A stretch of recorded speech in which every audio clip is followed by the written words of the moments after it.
નમસ્કાર, નિર્માણ ન્યૂઝની વિશેષ રજૂઆત હોટ ટોપિક કાર્યક્રમ સાથે હું છું આપની સમક્ષ તનુ ખટીક। દર્શક મિત્રો, હોટ ટોપિક કાર્યક્રમમાં આપણે દરરોજ અલગ અલગ મુદ્દાઓ પર વાત કરીએ છીએ। આજે વાત કરવી છે આંતરરાષ્ટ્રીય રમત દિવસ પર, કેમ કે આજે ઠેર ઠેર ઉજવણી થઈ રહી છે, દેશ વિદેશમાં ઉજવણી થઈ રહી છે। યુએન દ્વારા દર વર્ષે 11 જૂને આંતરરાષ્ટ્રીય રમત દિવસ ઉજવાય છે। બાળકોમાં રમતગમતને લઈને પ્રોત્સાહન વધે અને રમતગમતને લઈ ખાસ જે માતા પિતાઓ પણ ધ્યાન આપે, કેમ કે હાલના સમયમાં જે રીતે બાળકો ફોનના વળગણે લાગ્યા છે, સ્પોર્ટ્સ પર ધ્યાન ઓછું આપી રહ્યા છે, આ મુદ્દે તો ખાસ ચર્ચા કરવી જરૂરી બને છે। ચર્ચામાં આપણી સાથે જોડાઈ ગયા છે અશોકભાઈ મિસ્ત્રી કે જેઓ સ્પોર્ટ્સ એક્સપર્ટ છે અને રણધીરસિંહજી ગોહિલ કે જેઓ અમદાવાદ વ્યાયામ શિક્ષક સંઘના પ્રેસિડેન્ટ છે। આ બંનેનું નિર્માણ ન્યૂઝ પર સ્વાગત છે।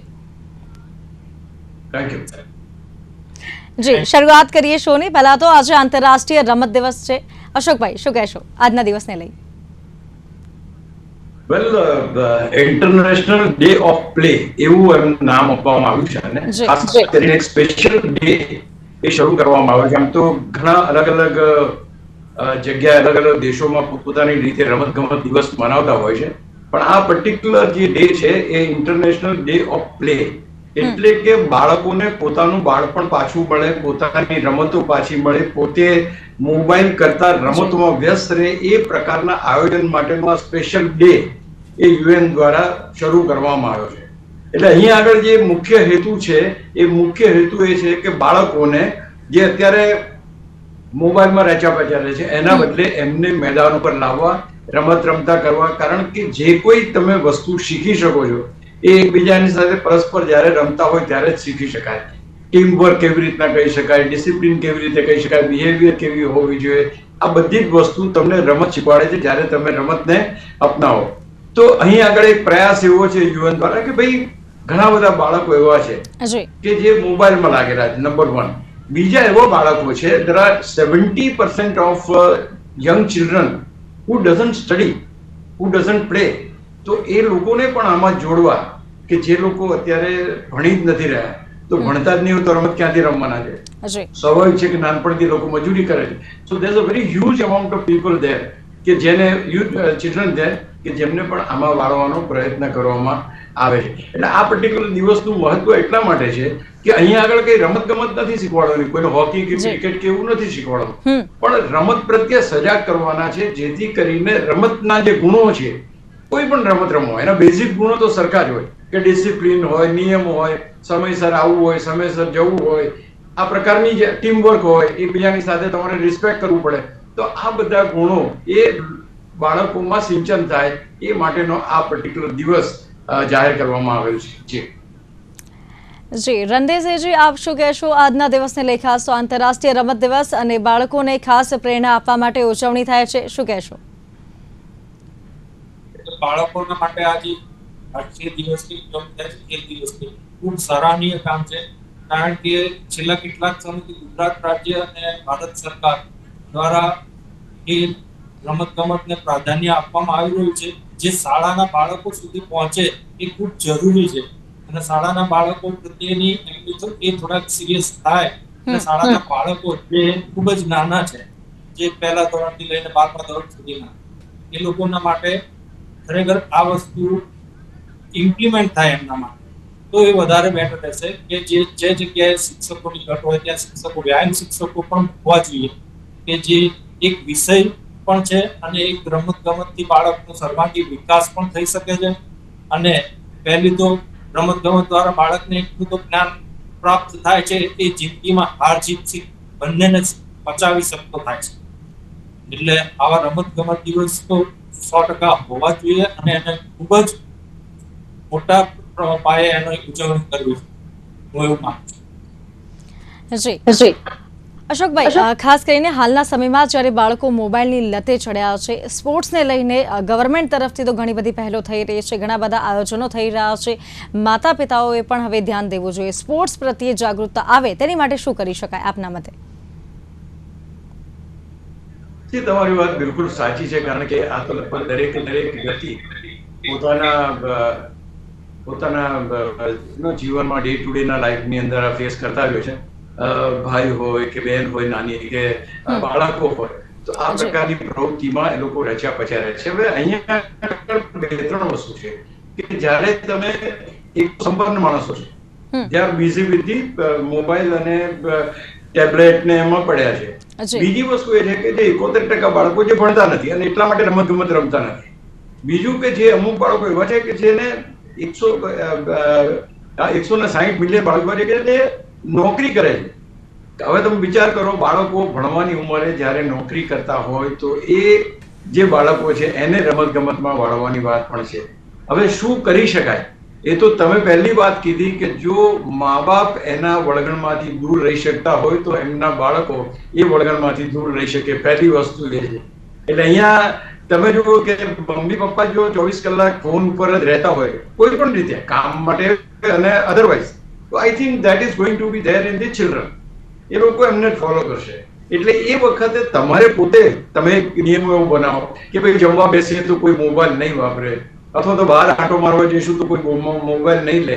તો એ રીતે તમે બાળકમાં કલ્ટિવેટ કરી શકો કે હા ભાઈ જો અમુક દિવસની અંદર અથવા તો કલાકની અંદર અમુક મિનિટો તારે આ વસ્તુ નહીં કરવાની. તો આઈ થિંક એનો પણ એ હવે જે વસ્તુ જે વ્યાપ થઈ રહ્યો છે એનો, કારણ કે હવે તો કોઈ સામાન્ય મોબાઈલ બી નથી વાપરતા. અત્યારે તો બધા હાઈટેક મોબાઈલ જોઈએ છે. માતા પિતા ભલે ગમે તે મોબાઈલ વાપરતા હોય પણ બાળકો જે મોબાઈલ વાપરે છે લાખ રૂપિયાના આવે છે. તો આજે તમે જયારે છોકરાઓને ત્યાં શિફ્ટ કરશો અને એવા મોટા હાઈ એને કહી શકાય કે પિક્ચર્સ ને બધું બહુ સારી રીતે દેખાવ એવી વસ્તુ તમે આપશો તો એમાંથી લોકો બહાર નહીં આવે, બાળકો બહાર નહીં આવે. તો બહુ બેઝિક વાત છે કે દિવસમાં કેટલા કલાક તમારે મોબાઈલ વાપરવો એ તમારે સમજૂતી જ કરવું પડે. હવે તમે કોઈ છોકરાઓને બંધ કરી દે એ તો પોસિબલ નથી. એટલે એને સમજાય કે ચાલો આપણે એવું નક્કી કરીએ કે દિવસમાં જયારે બધા સાથે હોઈએ, ધારો કે આખું ફેમિલી સાથે હોય તો we will not use the mobile. તો એવા કંઈક એવા પગલા લેવા જોઈએ કે જેથી કરીને એક રિલેટિવલી એક રમતની અંદર સ્પોર્ટ્સ તરીકે કે ભાઈ ચલો આપણે આ વસ્તુ નહીં કરી, એટલે એક ડિસિપ્લિન બનાવો છો છોકરાઓમાં.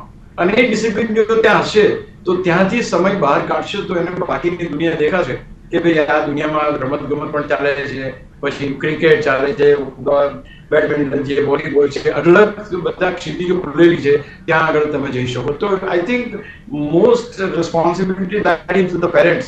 વોટ આર દે યુઝિંગ અને how they are telling their kids to use. I think અહીંયા આગળ બધા સવાલોનો જવાબ મળી જાય હોય.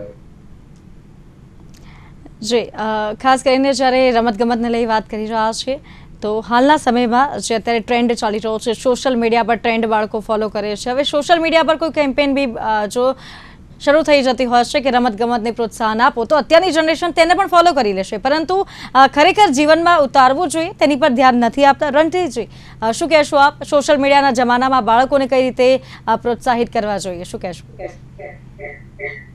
બાળકોને પહેલા રમતના મેદાન ઉપર લાવવા એટલી મોટી કપરી પરિસ્થિતિ છે આજના જમાનામાં મોબાઈલ.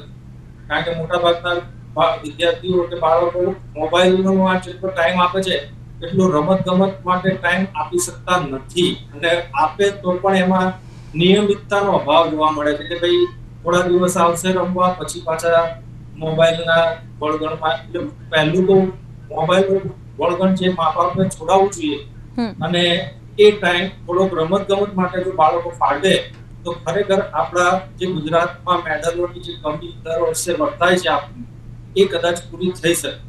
એમાં ખરેખર મોટા ભાગે મા બાપની જવાબદારી થોડી વધારે રહેશે કે એમને એમના બાળકોને મોટિવેટ કરવા જોઈએ અને મેદાન સુધી લાવવા જોઈએ. મેદાન ઉપર આવશે તો એને આગળ વધારે મોટિવેટ કરીને આગળ લઈ જવાની જવાબદારી જે તે કોચિસ કે સ્પોર્ટ્સ ટીચરની રહેશે. એટલે હું માનું છું કે મેદાન ઉપર આવશે એક પણ બાળક તો પછી એને કદાચ આ મોબાઈલનું વળગણ દૂર પણ થઈ શકે. જી, રણજીતજી, આપ વ્યાયામ શિક્ષક સંઘના આપ પ્રેસિડેન્ટ છો અમદાવાદ લેવલમાં અને ગુજરાત રાજ્ય વ્યાયામ મંડળમાં વાઇસ પ્રેસિડેન્ટ છો. ખાસ કરીને જે વ્યાયામ છે, રમતગમત છે, ઘણી બધી વસ્તુઓ છે કે જેનાથી બાળકનો શારીરિક વિકાસ થાય છે. તો શારીરિક વિકાસ પર ધ્યાન આપવા માટે માતા પિતા શું કરવું જોઈએ? ખાસ તો કેમ કે ઘણા બાળકો છે, માતા પિતા પણ અત્યારના સમયમાં ફોન આપીને છૂટા થઈ જતા હોય છે, તો બાળકનો શારીરિક જે વિકાસ ક્યાંક થવો જોઈએ તે અટકી જતો હોય છે. ઘણા બાળક આપણે ખ્યાલ હોય તો જમવાનું પણ સરખું નથી જમતા. શું કહેશો? પહેલું તો એમના મા બાપે એમના બાળકોને છે ને એક ડાયટ ફોલો કરાવવું પડે કે ભાઈ પ્રોપર જે બહારની વસ્તુઓ મળે છે, પડીકાઓ પર અત્યારના છોકરાઓ ઘણા બધા પડી ગયા છે, એ એને વળગણ છોડાઈને પ્રોપર પૌષ્ટિક આહાર ઘરનો લે એ વધારે મહત્વનું છે. કે જ્યારે બાળક કોઈ પ્રવૃત્તિમાં ભાગ લે છે ત્યારે એમના માતા પિતા ને ઇવન શિક્ષકોએ પણ એમને મોટિવેટ કરવા જોઈએ, એમને ખૂબ જ એમાં ફરીથી આવે એવું કંઈક કરવું જોઈએ. અને વ્યાયામના વિસ્તારની હું વાત કરું તો અત્યારે જે વ્યાયામ શિક્ષકો છે એ એમની રીતે ખરેખર ખૂબ જ સારી એવી કામગીરી કરી રહ્યા છે. કારણ કે આ SJFI ટુર્નામેન્ટો આવે છે, ખેલ મહાકુંભ આવે છે, એની અંદર પણ બહુ મેજર પાર્ટિસિપેશન થતું હોય છે અને એ બધી જ સ્પર્ધાઓ સુપેરે બધા વ્યાયામ શિક્ષકો પૂરી કરે છે. અને સાથે સાથે એ બાળકો પણ એટલા જ એટેચ થતા હોય છે જે તે વ્યાયામ શિક્ષકો જોડે કે ભાઈ એમને આગળ લઈ જવામાં એ હેલ્પફુલ થતા હોય. અને જે ઘટ થોડી ઘણી થઈ રહી છે વ્યાયામ શિક્ષકોની, એ પણ સરકારના ધ્યાને છે જ. તો આપણે આશા રાખીએ કે ફરી તેનો નિર્ણય લઈને એ ઘટને નિવારે. જી અશોકભાઈ, ઘણી એવી જૂની રમતો છે કે જે અત્યારે ક્યાંક બાળકો ભૂલી રહ્યા છે ધીરે ધીરે. આપને ખ્યાલ હોય તો સાતોલિયા છે, દોડ પકડ છે, બરફ પાણી છે, ઘણી એવી રમતો છે કે જે પહેલા ગલીઓમાં બાળકોના અવાજથી ગૂંજતા હતા. ક્યાંક ગલીઓ પહેલા ગૂંજતી હતી અને અત્યારે એ રમતો હવે ભૂલાઈ રહી છે ધીરે ધીરે. શું કહેશો? નહીં, ગલીઓ રહી નથી ને. હવે મેઇન તકલીફ એ છે કે સોસાયટીમાં તમે રહો છો, ચારે બંને બાજુ તમારી પાસે કાર પાર્કિંગ થયેલું છે, એટલો બધો ટ્રાફિક છે, એટલા બધા લોકો છે. અને બીજું કે અત્યારે હાઇજીન પ્રત્યે લોકો વધારે સજાગ થઈ ગયા છે. બાળકોને બહાર મોકલવા નહીં, બહાર શરદી થઈ જાય, ગરમી લાગી જાય, લૂ લાગી જાય, આમ નહીં કરો. So there are plenty of restrictions. પહેલી વસ્તુ કે તમે તમારા બાળકોને હિંમત આપતા નથી કે go and play, come what may, કંઈ પણ થાય જઈને રમો. એ પ્રકારનું જે એટીટ્યુડ જોઈએ, એ ડેશિંગ એટીટ્યુડ જ્યાં સુધી મા બાપ નહીં દાખવે. કારણ કે મા બાપને સ્વાભાવિક રીતે બાળકની કાળજી લેવાની હોય. એટલે કે ભાઈ તું બહાર જઈશ તો લોકોની સાથે રમીશ તો તને ડસ્ટ લાગી જશે, આમ થઈ જશે, કોઈ તને અડશે તો ચેપ લાગશે. તો તેના પ્લેન્ટ ઓફ રેસ્ટ્રિક્શન્સ જે મોટા મોટા ઘરમાં મા બાપ જ એમની ઉપર લાદી દે. એટલે છોકરાઓ બહાર જઈ નથી શકતા. કે જવું હોય તો પછી ક્લબમાં જવું પડે, ને ક્લબમાં એક લેવલ સુધી તમે પહોંચ્યા હોય ત્યારે તમે રમી શકો. એટલે તેના પ્લેન્ટી ઓફ થિંગ્સ. અહીંયા આગળ તમે જ્યારે બાળકને ફ્રી હેન્ડ આપશો તો જ બાળક જઈ શકશે બહાર. અને આ this is not something which મા બાપે કરવાનું. This is a fundamental right to play of a child. It is his fundamental right to play. એટલે એને રમવાનો એનો મુખ્ય અધિકાર છે કે એને રમવા માટે જવું જોઈએ, થોડુંક મોકલવું જોઈએ, એના માટે સમય ફાળવવો જોઈએ, એને અનુરૂપ થવું જોઈએ. એ મા બાપનું કામ છે. Instead of restricting them, they should tell them that okay go, there is the 1 hour is there to play. જે મેદાનમાં રમીને ભલે માટી લાગે, ભલે કપડા ખરાબ થાય, જે કઈ થવું હોય ભલે થાય, પણ તું 1 કલાક રમીને આવે. આઈ થિંક ધેટ હવે બીજું શું થયું, મેદાનમાં તમે જતા નથી, તમે માત્ર ક્લબમાં જાવ છો, ત્યાં આગળ વાતાવરણ બધું એર કન્ડિશન હોય છે. તમારી જે શારીરિક રીતે તમે સ્વસ્થ થવા જોઈએ એ પણ નથી થઈ શકતા. એટલે અહીંયા આગળ આ પર્ટિક્યુલર દિવસ છે સ્કૂલ એ કરે છે કે સ્કૂલ શું કરે. તો એવી રીતના 1 કે 2 પીરિયડ આખા લાગે. અમારા જમાનામાં તો વ્યાયામ આખો 1 કલાકનો પીરિયડ હતો. હવેના જમાનામાં વ્યાયામ ના શિક્ષકો, અત્યારે સાહેબ મારી સાથે કઈ કરશે, ઘણા બધા શિક્ષકો નથી અત્યારે. તો એ પર્ટિક્યુલર વસ્તુ તમારી પાસે ના હોય ત્યારે તમે શું કરવાના? તો તમારી પાસે લિમિટેડ રિસ્ટ્રિક્શન છે. તમે કહેશો કે ક્યાં બેઠા તારે ફોન લઈ બેસ. તો આ વસ્તુ. અને બીજું અત્યારે બીજો મોટો તકલીફ એ છે, મોટા ભાગના સ્ટડીઝ પણ તમારા ફોન પર થઈ ગયા. એટલે તમે છોકરો ફોન જોવે છે કે પછી ભણે છે, યુ ડોન્ટ નો. અને બાળકો ખાસ કરીને જેનો ફંડામેન્ટલ રાઇટ છે રમવાનો, એને તમારે રમવા માટે સમય ફાળવવો પડશે. ઘણા બધા બાળકો જે વાત કરીએ એમ કે જે ચાઇલ્ડ લેબરમાં જોડાયા છે, એમને ત્યાંથી કાઢવાના છે, એમને ફરી એકવાર મેદાનમાં અથવા તો આ ખુલ્લી હવામાં શ્વાસ લેતા કરવાના છે. એ પણ આ દિવસની જે એ છે. એટલે આ બધામાં સોશિયલ એક્ટિવિટીઝ કરનાર સંસ્થાઓ, સ્કૂલ્સ, કોલેજીસ, સ્કૂલ્સ, ખાસ કરીને આ બાળકોની આપણે વાત કરીએ તો સ્કૂલ લેવલ સુધી આવે, અને જે સામાજિક સંસ્થાઓ છે કે જે આવા બાળકોને ધારો કે કામ કરતા બાળકોને ભેગા કરતા હોય, વન્સ ઇન અ ડે, ચલો એકવાર 1 અઠવાડિયામાં એકવાર આ બધા બાળકોને ભેગા કરો અને એમને તમે મોટિવેટ કરો કે જો આવી રીતના રમત રમો, આમ કરો છો. ભલે વોટેવર ગમે તે સંખ્યા આવે તો કોઈએ ઇનિશિયેટિવ લેવો પડશે. કારણ કે તમે ચાની લારી ઉપર કામ કરતો છોકરો અથવા તો બાળકને ત્યાંથી ઉચકીને મેદાન સુધી લાવવો હશે તો તમારે એમ કેવું કે બેટા તમે જ્યારે ટાઈમ મળે ત્યારે આવજો. ક્યારે ટાઈમ મળશે તો આ ટાઈમે આપણે થઈએ. તો I think someone period two put the efforts અને એ પ્રયત્નો કરવો પડશે. ત્યારે આપણે જે અત્યારે ઇન્ટરનેશનલ ડે જે ઉજવી શકીએ છીએ ને એને ચરિતાર્થ કરી શકીશું. આપણે જાણીએ છીએ કે આવનાર જનરેશન જે છે આટલા બધા રમત-ગમતના કોમનવેલ્થ ગેમ્સ આવે છે, એથ્લેટિક્સ આવે છે, ખેલ મહાકુંભની વાત કરી, યુનિવર્સિટી ગેમ્સ આવે છે, એવરીથિંગ ઇઝ ધેર, પણ ખેલાડીઓ ક્યાં છે? તો ખેલાડીઓ નથી મળતા. તો જ્યારે આ પર્ટિક્યુલર ખેલ મહાકુંભ જ્યારે શરૂ કરવામાં આવ્યો એનો આશય શું હતો? એનો આશય એટલો જ હતો કે લોકોને ઘરની બહાર કાઢો, લોકોને ઘરની બહાર મેદાન પર લાવો, એમને સ્વસ્થ હવા લેવા દો, એમને સારી હવા લેવા દો અને સ્વસ્થ રહેવા દો. ધેટ વોઝ, અને સમગ્ર ગુજરાતના તમામ નાગરિકો, આ ખેલાડીઓ માટે હતું જ નહીં, તમામ નાગરિકો માટે આ ખેલ મહાકુંભ હતો, જેથી કરીને એઓ રમે અને બહાર જાય, કોમ્પિટિટિવ બને થોડા. તો એ પર્ટિક્યુલર વસ્તુ જે છે એ આ કેસની અંદર પણ ચરિતાર્થ થવી જોઈએ. બાળકો જ્યાં આવી રીતના કામ કરી રહ્યા છે એને તમે કેવી રીતે ત્યાંથી લાવી શકો, અથવા નથી લાવી શકતા તો એમને અનુકૂળ એવા રવિવાર કે કોઈ એવા દિવસે ત્યારે એમને તમે ભેગા કરીને રમતનું મહત્વ સમજાવી શકો. આઈ think that will have to B done. અહીંયા આગળ સ્કૂલ સુધી હું માનું છું કે આ જવાબદારી બને છે કે તમે કઈ રીતના કેટલા, ધારો કે ડ્રોપ આઉટ, અત્યારે સૌથી મોટો પ્રોબ્લેમ આપણો છે શાળામાં ડ્રોપ આઉટ. વિદ્યાર્થીઓ જાય છે કે ડ્રોપ આઉટ થઈ જાય છે. હવે તમે ક્યાંથી એ લોકો, હવે જે ડ્રોપ આઉટ થાય છે શું કરે? ખેતીમાં જાય છે, કાં તો પછી ચાની લારી પર કામ કરે છે, કે એ લોકો સામાન્ય કામ કરતા થઈ જાય, કાં તો ખેતરમાં કામ કરતા થઈ જાય. તો એને કોણ પાછા વળે? મા બાપ પોતે જેમ કે નહીં બેટા તું ખેતરમાં કામ કર. તો આ જે મેન્ટાલિટી છે, મેન્ટાલિટીને આપણે થોડી ચેન્જ કરવી પડશે અને એમને સમજાવવું પડશે કે આના માટે એનો ફંડામેન્ટલ રાઈટ છે રમવાનો, એને રમવા દો, એ વખતે તમે એની પાસે મજૂરી ના કરાવો. I think there are plenty of things involved in that. અને સોશિયલ જે સંસ્થાઓ છે અને સરકાર અને સ્કૂલ્સ, આઈ થિંક આ ત્રણેયને આ દિશામાં પ્રયત્ન કરવા પડશે. જી, ખૂબ જ સાચી વાત કરી. આગળ વાત કરીએ રણધીરસિંહજી, જે રીતે અત્યારે બાળકોને ખાસ પ્રોત્સાહિત કરવા જરૂરી બન્યા છે, રમતગમત ક્ષેત્રે ઘણી બધી પહેલો થઈ રહી છે, પરંતુ જે રમતો છે, જે બાળપણની રમતો છે, બાળપણ ક્યાંક ભૂલાઈ રહ્યો છે અને અત્યારે નાનપણથી જ બાળકો મોબાઈલના રવાડે ચડીને ક્યાંક મેન્ટલ હેલ્થ પર તેમની અસર થઈ રહી છે. તો રમતગમત જે છે, બાળકો જો ઘરની બહાર જઈને રમત રમે છે તો તેની માનસિક જે સ્વાસ્થ્ય છે તે પણ સારું રહે છે રમત રમવાથી. શું કહેશો?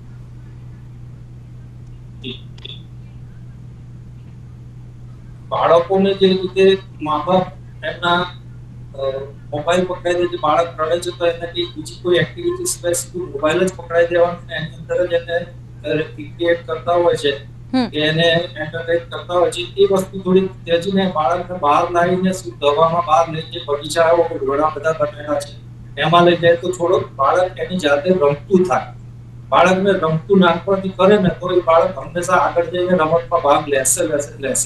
પણ જો એને પહેલેથી જ રિસ્ટ્રિક્શન્સમાં રાખવામાં આવશે, સોસાયટીઓની અંદર બાળકો રમતા હોય તો બધા કહે કાચ તૂટી જશે, નહીં રમો, એટલે એ બધા રિસ્ટ્રિક્શન બાળકો ઉપર પહેલેથી એવા લાગી દેવામાં આવે છે કે એની નૈસર્ગિક રમત જે હોય છે, રમત પ્રત્યેની રુચિ, એ ધીરે ધીરે ભૂલતું જાય છે અને એમાંથી એ પાછો વળે છે. એટલે પહેલું તો એને જે નૈસર્ગિક વાતાવરણમાં એ જે રમે છે એને રમવા દો, એને થોડો રમત માટેનો સમય પણ ફાળવો. ભણતરનું એટલું બધું બોજ પડી જાય છે કે બાળક રમવાનું ભૂલીને ખાલી ભણવા સિવાય કોઈ એક્ટિવિટી કરી શકતો જ નથી. અને મા બાપની ઈચ્છા એવી હોય છે કે મારું બાળક ભણીને ઘરને બહુ મોટું કરે, પણ એને થોડોક રમતમાં પણ લઈ જશો તો ક્યાંક એને આગળ જતા નિષ્ફળતા મળશે, તો એ એની નિષ્ફળતાને પચાવીને પણ આગળ જવાની ક્ષમતા તો એ રમતગમતમાં હશે તો કરી શકશે. જી, ચોક્કસથી. અને ખાસ કરીને બાળકોને પ્રોત્સાહન મળે રમતગમતને લઈ તેને માટે જ આપણે આજ ખાસ ચર્ચા કરી અને UN દ્વારા ખાસ ઉજવણી થાય છે. અશોકભાઈ, આ દિવસને લઈને કોઈ તમે માતા પિતાને કોઈ ટિપ્સ આપવા માંગતા હો કે બાળકોને કંઈક કહેવા માંગતા હો તો આપણા દર્શકોને? નહીં, હું તો એટલું જ ખાલી કહીશ કે સોસાયટીમાં બાળકો રમતા હોય કે ચલો અહીંયા નથી રમવાનું, આગળ જાઓ, મહેરબાની કરીને ના કરશો. એ લોકો એકાદ કલાક જ રમતા હોય છે, થોડુંક સહન કરેલું આપણા જ બાળકો છે અને એ બાળકો ક્યાંક એમનું બાળપણ અત્યારે વિતા રહ્યા છે, એમને બાળપણ આપવાની કોશિશ કરો તમે. જો તમે નહીં કરો તો ડેફિનેટ વાત છે કે ઘરમાં આવીને મોબાઈલ લઈને જ બેસે. એટલે વાલીઓએ, વડીલોએ, ફ્લેટમાં કે સોસાયટીમાં રહેનાર વ્યક્તિઓએ આ બધાએ સમજવું પડશે કે જો કોઈ બાળક રમતું હોય અથવા તો એકાદ કલાક સાંજે બધા ભેગા થતા હોય અને કદાચ ઘોંઘાટ થતો હોય અને થવાનો છે તો એને તમારે પ્રોત્સાહન આપવાનું કે ડોન્ટ વરી. કારણ કે તમે જો રહેતા બાજુમાં રોડ જતો હોય તો ટ્રાફિક ત્યાંનો રહેવાનો હોય, એ ટ્રાફિક તમે સહન કરી શકો છો, પણ છોકરા જો રમતા હોય અને બૂમ પાડતા હોય તે તમે સહન ના કરી શકો. આઈ થિંક આ વસ્તુ ચેન્જ કરવી પડશે અને બધા માટે, ઇટ ઇઝ નોટ મારું છોકરું એવું નહીં, દરેકનું કોઈનું પણ છોકરું રમતું હોય એને રિસ્ટ્રિક્ટ ના કરશો, એના રમવાના ટાઈમે એને રમવા. કારણ કે અત્યારે ભણતરનો ભાર એટલો બધો છે, માંડ ટાઈમ કાઢીને બહાર રમવા આવતો હોય, જો તમે 1 કલાક પણ એને રમવા નહીં દો તો ફરી પાછો મોબાઈલમાં જતો રહેશે. Please give them the freedom, થોડું આપો અને એ લોકોને રમવા દો. જી રણધીરજી, આપ કંઈ કહેવા માંગશો? કેમ કે અત્યારે ઘણા બધા દર્શકો છે, જેમાં બાળકો છે, માતા પિતા છે, સ્પોર્ટ્સને લગતા લોકો પણ અત્યારે જોઈ રહ્યા છે આપણો શો, તેમને કોઈ ટિપ્સ આપવા માંગશો કે કેમ? બાળકોને થોડો રસ હોય એ રમતમાં આગળ લાવો, એના માટે થઈને થોડા પ્રયત્નો મા બાપે પણ કરવા પડશે.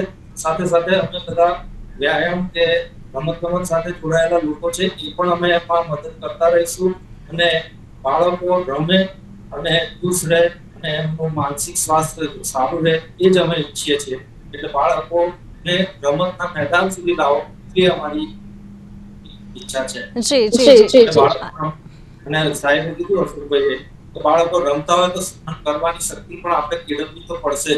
ભલે અડધો કલાક કે કલાક બાળકનો અવાજ આવતો હોય તો સહન કરવો પડે, કારણ કે એ એમની નૈસર્ગિક રમત જ હોય છે. એ રમતા હોય છે, એમાં કોઈ કોચિંગ કે કોઈ ગાઈડ નથી કરતું.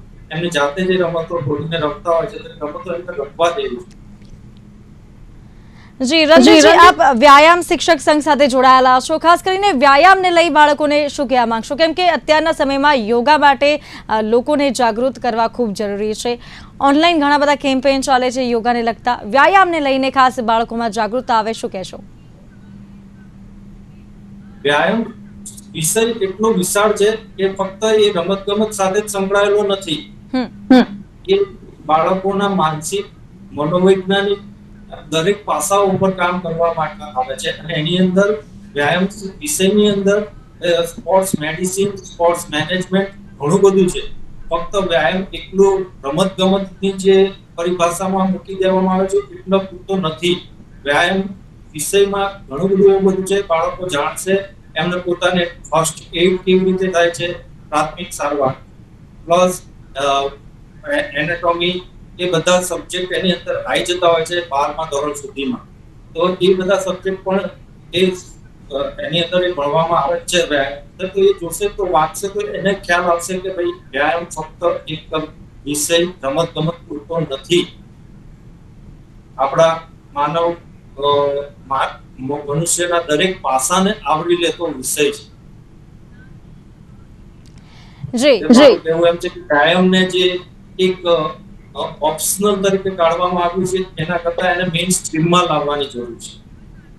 અત્યારે વીકલી 1 to 2 પીરિયડ્સ કોઈ એક ક્લાસની અંદર હોય છે. મારું તો કહેવું છે કે કોઈ એક વર્ગ હોય તો એની અંદર રોજ એક વ્યાયામનો પીરિયડ હોય તો બાળકને કમસે કમ 45 મિનિટ સુધી રમવા તો મળશે એટલીસ્ટ. જી અશોકભાઈ અને રણધીરસિંહજી, આપ બંને અમારી સાથે જોડાયા તે બદલ આપ બંનેનો ખૂબ ખૂબ આભાર.